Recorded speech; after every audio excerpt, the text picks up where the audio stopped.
बिस्मिल्लाहिर्रहमानिर्रहीम। जान पाकिस्तान टीवी के सामाईन व नाज़रीन, अस्सलाम वालेकुम। हज़रत अबू हुरैरा रज़ी अल्लाह ताला अन्हु से रिवायत है कि रसूलुल्लाह सल्लल्लाहु अलैहि वसल्लम ने फरमाया, जब कुत्ता तुम में से किसी के बर्तन में से कुछ पी ले तो इस बर्तन को 7 मरतबा धोना चाहिए। मुस्लिम की एक रिवायत में है कि पहली बार मिट्टी से साफ करो।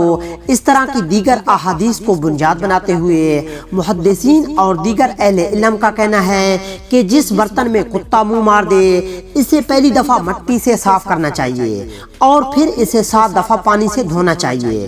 गौरतलब बात यह है कि किसी चीज को महज नापाकी की वजह से सफाई के लिए 7 दफा धोना जरूरी नहीं है।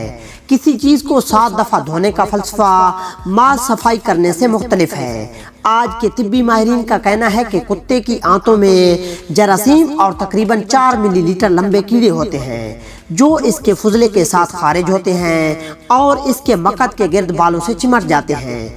जब कुत्ता इस जगह को जबान से चाटता है तो जबान इन जरासीमों से आलूदा हो जाती है। फिर कुत्ता अगर किसी बर्तन को चाटे या कोई इंसान कुत्ते का बोसा ले, जैसा कि यूरोप और अमेरिका में अक्सर लोग करते हैं, तो जरासीम कुत्ते से इस बर्तन या इस इंसान के मुंह में मुंतकिल हो जाते हैं। मुंह के रास्ते से होते हुए वो इंसान के मैदे में पहुंच जाते हैं। ये जरासीम अगर मुतहरिक हों तो खून के खुलियात में घुसकर कई मोहलिक बीमारियों का बायस बनते हैं।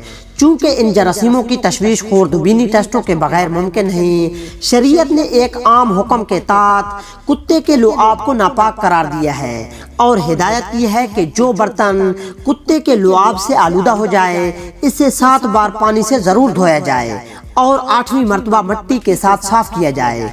दोस्तों, अगर आपको हमारी ये मालूमाती वीडियो अच्छी लगी है तो प्लीज़ इसे लाइक और शेयर करें और मज़ीद इस तरह की वीडियोस को देखने के लिए जान पाकिस्तान टीवी को देखते रहें। जल्द मिलते हैं नई वीडियो के साथ, तब तक के लिए अल्लाह हाफिज़।